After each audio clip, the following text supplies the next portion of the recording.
آپ لوگ سب اس وقت اپنے اہل خانہ کے ساتھ، دوستوں کے ساتھ، بچوں کے ساتھ، فیملی کے ساتھ عید کی خوشیاں دونوں ہاتھوں سے لوٹ رہے ہیں اور منا رہے ہیں۔ پھر میرا انتخاب عید ملنے کے لیے وہی کیمپ جیل تھی، مگر اس دفعہ پوری کیمپ جیل نہیں۔ کم عمر کے بچے جو خطا کار ہوتے ہیں یا کسی جرم میں ملوث ہو جاتے ہیں یا ان پہ کوئی جرم ڈال دیا جاتا ہے، ان کی بیرک میں۔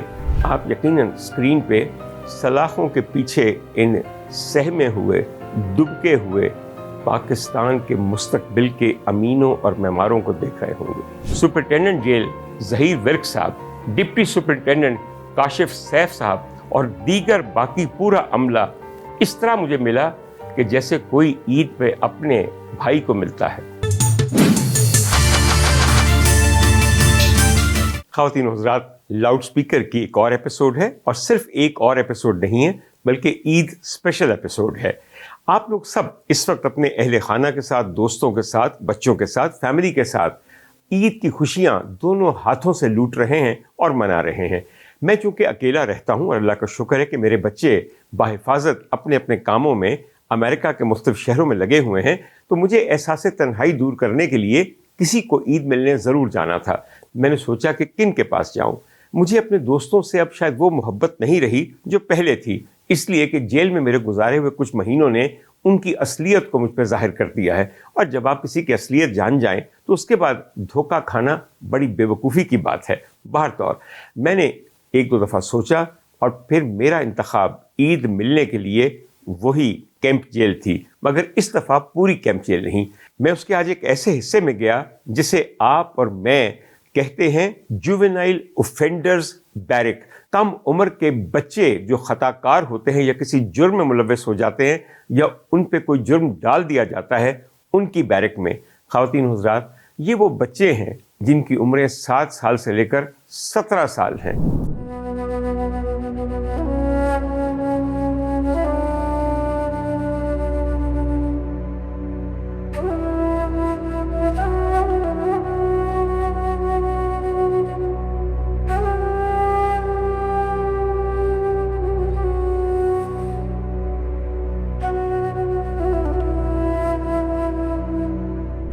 آپ سوچیں کہ یہ وہ لوگ ہیں کہ جن کا بچپن، معصومیت، خوشیاں اور ان کے حصے کی مامتا اور باپ کی شفقت ان سے چھین کر ان کو جیل کی سلاخوں کے پیچھے جھونک دیا گیا۔ آپ کہیں گے بچے قصوروار ہوں گے، بچے قاتل ہوں گے، بچے ڈاکو ہوں گے، بچے چور ہوں گے، تبھی تو عدالتوں نے انہیں جیل میں بھیجا ہے۔ افسوس کی بات صرف یہ ہے، بچے ہمیشہ معصوم ہوتے ہیں۔ کس نے ان معصوموں کو اس قدر مجبور کیا کہ وہ چوری کرنے پہ آمادہ ہو گئے؟ کس نے ان کے منہ کا نوالا چھین لیا کہ وہ مجبور ہو کے چرا کے کچھ کھانے پہ مجبور ہو گئے؟ کس نے ان کو اسکولوں کے نہ جانے دیا تاکہ تعلیم کی روشنی ان تک نہ پہنچ سکے اور وہ جہالت کی تاریکیوں میں اس قدر غرق ہو جائیں کہ پھر جرم کی دنیا ان کے لیے واحد ایک راستہ ہو؟ کس نے، میں ایک بار پھر پوچھتا ہوں، کس نے ان کی زندگی سے وہ ساری سہولیات، وہ سارے مواقع چھین لیے کہ یہ آگے بڑھ سکیں، کسب حلال کما سکیں؟ میں آپ کو بتاؤں، ان سارے سوالوں کا جواب کیا ہے؟ یہ بھوک پہلانے والے، ان کے حصے کا کھا جانے والے، ان سے تعلیم چھین لینے والے، ان سے مواقع چھین لینے والے، ان سے ملازمت چھین لینے والے اور کوئی نہیں، صرف آپ کے اور میرے حکمران ہیں۔ جس ملک کا تقریباً 3 کروڑ بچہ اسکول سے باہر ہو، آپ اس ملک کو کیا کہیں گے؟ ایٹمی طاقت یا تباہ کن؟ یہ وہ طاقت ہے جو پتہ نہیں ایٹم بم تو بنا چکی ہے لیکن خود کرپشن کے ایٹم بم کے ہاتھوں تباہ ہو چکی ہے، اور ہماری پاپولیشن، جو ہمارے بچے ہیں، جو ہمارا مستقبل ہے، وہ کسی نہ کسی صورت تباہی کی ایک ایسی منزل کی طرف گامزن ہے کہ جس سے واپسی کوئی نہ ہوگی۔ خواتین حضرات، جب میں جیل میں تھا تو میں نے دیکھا کہ ایک ایسا علاقہ ہے جسے جیل والے کہتے ہیں منڈا وارڈ، اور تمسخر سے کہتے ہیں منڈا وارڈ۔ یہاں واقعی میرے آپ کے منڈے رہتے ہیں، وہ منڈے جو ابھی مرد نہیں بنے، جو ابھی بالغ نہیں ہوئے، مگر ان کی زندگیوں کو اس طرح داغدار کر دیا ہے کہ جب بڑے ہوں گے تو ہمیشہ اس معاشرے سے اپنا منہ چھپاتے پھریں گے، کیونکہ ان کے ریکارڈ کے اوپر جیل میں گزارے ہوئے ماہ سال ہوں گے، ان کے اوپر جھوٹی سچی FIRs ہوں گی۔ آپ کہیں گے ڈاکٹر صاحب FIR